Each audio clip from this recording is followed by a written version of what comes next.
일제의 악행 폭로한 베델, 신군부 폭정 입담은 최규하, 황희원 시민기자. 거리를 오가는 시민들의 옷차림이 제법 가벼워졌지만 아직 봄은 오지 않았다.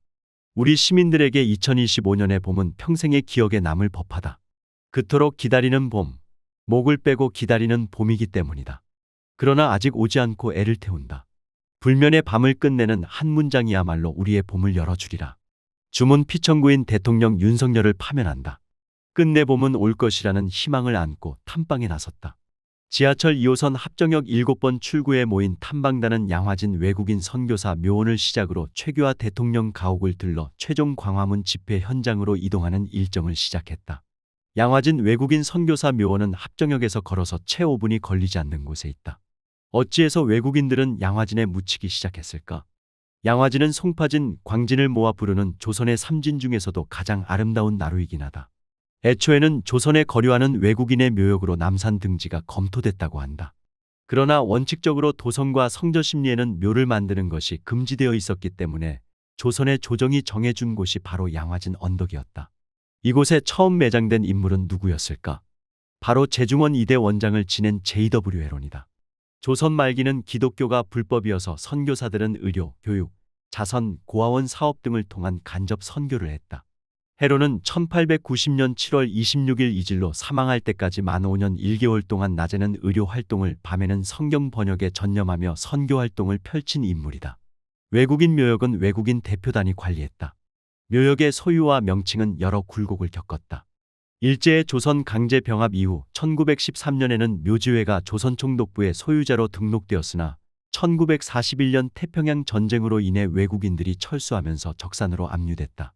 1945년 조선이 일제로부터 해방이 되자 이듬해의 묘역은 다시 경성 구미인 묘지회 소유로 변경됐다. 40년 뒤인 1985년 한국 기독교 100주년 기념사업회가 묘지 소유권을 경성 구미인 묘지회로부터 최종 인수받았다. 기념사업회는 이듬해인 1986년 10월 묘역의 명칭을 서울 외국인 묘지공원으로 정했다가 2006년 5월 최종 양화진 외국인 선교사 묘원으로 바꿨다. 양화진 묘역 입구에서 제일 먼저 묘역 안내판을 확인할 수 있다. 탐방단은 안내판에 빼곡히 적힌 이름들 중 몇몇의 이름과 묘지 위치를 확인했다. 가장 먼저 만나본 사람은 어니스트 베델이다. 베델은 가장 강력한 방식으로 일제에 저항한 언론인이자 항일운동가다. 베델이 영국 런던의 데일리 크로니클의 특파원으로 조선을 처음 찾은 것은 1904년 3월 10일이다. 당시 가장 잘 팔리는 뉴스는 단연 전쟁 뉴스였고 조선은 러일전쟁의 주요 격전지였다. 베델은 애초 러일전쟁 취재를 위해 조선에 왔지만 차츰 일본의 조선 침략이 본격화되자 일본의 야욕과 만행을 고발하는 데 집중했다.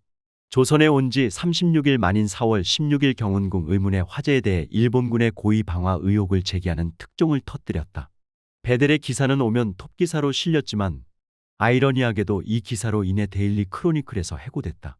서슬퍼런 영일동맹의 시절이었으니 해고 이유는 충분했을 것이다.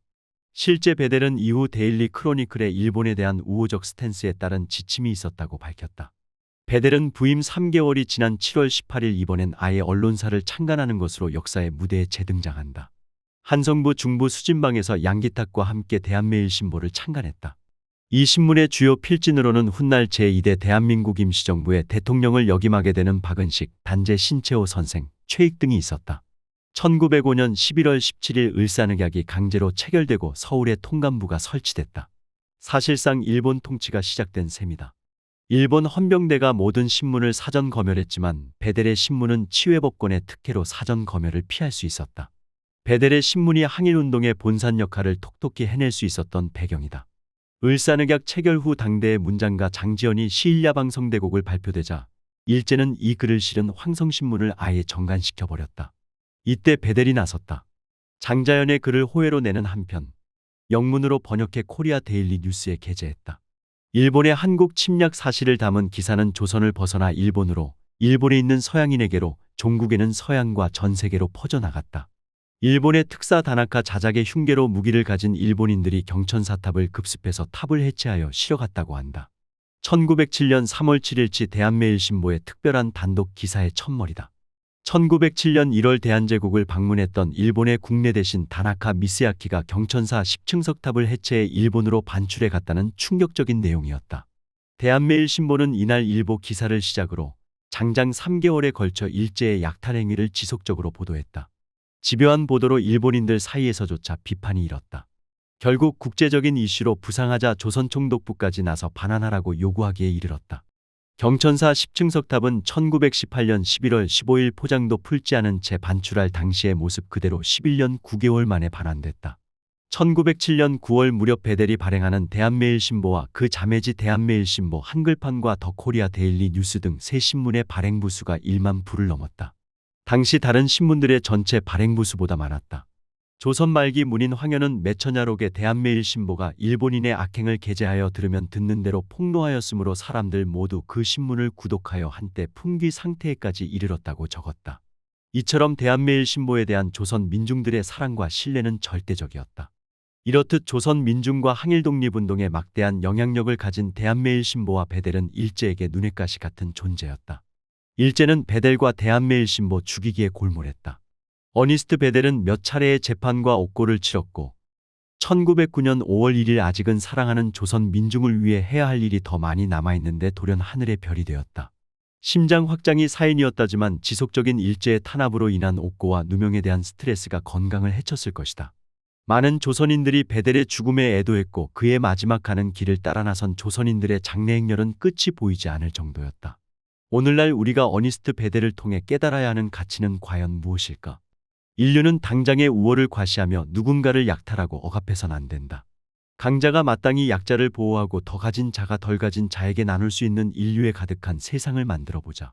어니스트 베델이 꿈꿨고 지금 우리 앞에 촉구하는 이야기가 아닐까? 이곳 양화진 외국인 선교사 묘역에는 어니스트 베델만큼이나 훌륭한 이들이 많이 묻혀 있다.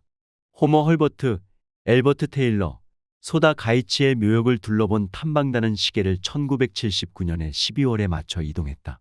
최규하 대통령은 평생 검소하기로 유명했다. 한번 집에 들인 물건은 어지간해서는 버리는 일 없이 고쳐서 다시 쓰길 반복했다고 한다. 서교동 467-5번지에 위치한 최규하 대통령 가옥은 일반에 개방되어 있다. 탐방단은 집안 구석구석을 돌아봤다. 구석구석이라 해봐야 10여 분이면 충분한 관람이 가능하다. 가옥은 2층 집으로 볕이 잘 들었다. 당시로는 작지는 않아 보이는 크기였으나 집에 비해 침구류와 생활 가전제품 등에는 검소함이 묻어났다. 집도 사람을 닮아간다고 해야 할까? 가옥은 지족지게의 삶을 고스란히 담고 있다. 그래서일까? 이승만, 박정희 30년 독재의 사슬을 끊어낼 수 있었던 역사의 변곡점에서 최규하는 머뭇거리다 하차했다. 그로 인해 민주주의를 열망했던 많은 국민들은 험준한 길을 돌아가야만 했다. 영화 서울이 봄 개봉 당시 젊은이들 사이에서 분노로 심박수가 얼마나 올라가는지를 알아보는 심박수 챌린지가 유행했다고 한다. 11.12 당시 전두환 보안사령관은 고 박 대통령 각하 시해 사건에 관련된 것으로 판단되는 육군참모총장 대장 정승화, 3군사령관 중장 이건영 및 특전사령관 정병주를 연행, 수사코저 하오니 제가 바랍니다라는 내용의 수사착수 건의서를 내놓고 최규하 대통령 대행을 압박했다. 최 대행은 결국 재가를 하고야 말았고 이 장면은 관람객들의 분노와 안타까움을 일으키기에 충분했다. 역사에 만약은 없다지만 그가 제가하지 않았으면 역사는 어떻게 됐을까? 전두환 신군부 쿠데타의 완성 시점을 79년 12월 12일로 보는 이들도 있고 80년 5월 17일로 보는 이들도 있다. 후자의 해석은 전두환 쿠데타를 가장 오랜 시간이 걸린 쿠데타로 정의한다. 실제로 신군부가 정권을 가지고 올 수 있었던 시점을 5월 17일로 파악해야 한다는 것인데 그렇다면 최규하 대통령의 침묵은 문제가 될 수밖에 없다. 당시 대학가를 비롯하여 오랜 독재에서 벗어난 민주화에 대한 열망을 사회 전반에서 읽을 수 있었다. 또 다시 군부 독재의 시대로 돌아갈 수는 없는 노릇이었다. 답사를 함께 해주신 79학번으로 대학 생활을 시작하셨다던 참가자 선생님의 설명이 이어졌다. 79년 입학할 당시에만 해도 엄혹한 시절이었습니다. 긴조시대의 서슬이 펄언 중앙정보부가 학내에서 상주하면서 학생들과 민주화운동을 탄압하던 때였으니까요. 그런데 1년 사이 80년은 달랐습니다. 박정희 정권이 무너지고 민주화의 요구가 거셌으니까요. 실제 대통령의 막강한 권한을 최규하 대통령이 가지고 있었습니다. 다만 장악하지 못한 것은 일부 군부 정도였는데 왜 전보 조치를 내리지 못했는지 당시로서도 지금으로서도 의문입니다. 80년 초반 상황은 전두환 신군부도 군을 다시금 동원한다는 것이 상당한 부담이었고 아직은 신군부 측에서는 별다른 세력을 규합하거나 장악하지 못했습니다. 대략 5개월 이내에 당시 수방사령관 등을 빠르게 전보 조치를 하고 신군부가 반발을 하면 다른 부대를 통해 제압할 수 있었다고 봅니다. 수방사로 하여금 전선만 서울 외곽으로 유지했다면 대한민국의 역사는 다르게 쓰였을 겁니다. 최규하 대통령의 침묵이 무척 아쉬운 시절이었습니다. 3명이 길을 걸으면 그중 반드시 선생이 있다고 하더니 근현대사를 정통으로 꿰고 계신 참가자를 만나 탐방다는 최규하 대통령 가옥 정원에서 30분이 넘도록 귀한 강연을 청취했다. 한국식 관료주의의 폐해입니다. 관료의 최상의 가치란 공복으로서 국민과 국민의 삶을 먼저 바라봐야 한다는 것인데요. 관료들의 복지부동, 보신주의 행태는 오늘날에 이르러서도 전혀 변하지 않았다고 보입니다. 윤석열 파면 전국에서의 국무위원들에게서도 보신주의 행태는 여실히 드러나고 있다고 봐야 합니다. 최규하 대통령의 첫 번째 침묵에 대한 대가를 5월 광주가 가장 크게 치렀다. 5월 광주를 본보기로 민주화의 꽃은 져버렸고 대한민국은 또 다시 군부 독재와의 어둡고 긴 싸움의 터널에 빠져들었다. 12.12 사건으로 실권을 장악한 신군부 측이 5.17 계엄 확대와 광주민주화운동 무력 진압, 국보위 설치 등 다단계 쿠데타를 진행시키고 있는 동안 당시 최규하 대통령 역할이 무엇이었는지, 대통령직을 물러나는 것이 강압에 의한 것이었는지 하는 것들은 지금껏 풀리지 않고 있는 의문이다. 그러나 최규하 대통령의 침묵은 여기에서 그치지 않았다. 전두환 정권이 민주화 운동에 무너지고 12.12와 5.18에 대한 진실을 밝혀내기 위한 각계의 진상조사가 수년에 걸쳐 수차례 이뤄졌지만 그는 여기서도 가진 이유를 들어 끝내 진실을 묻는 쪽을 선택했다. 물건이 한번 집으로 들어가면 어지간해서는 다시 밖으로 나오지 않았다던 최규하 대통령의 가옥처럼 최규하 대통령 역시 한번 담은 진실을 끝끝내 입속에 가둔 채 2006년 10월 22일 서거했다. 그렇게 선량한 민주시민의 죽음에 관한 진실도 함께 묻혀버렸다. 영원한 최 주사의 침묵을 뒤로하고 일행은 발걸음을 100만 민주시민의 광장으로 향했다.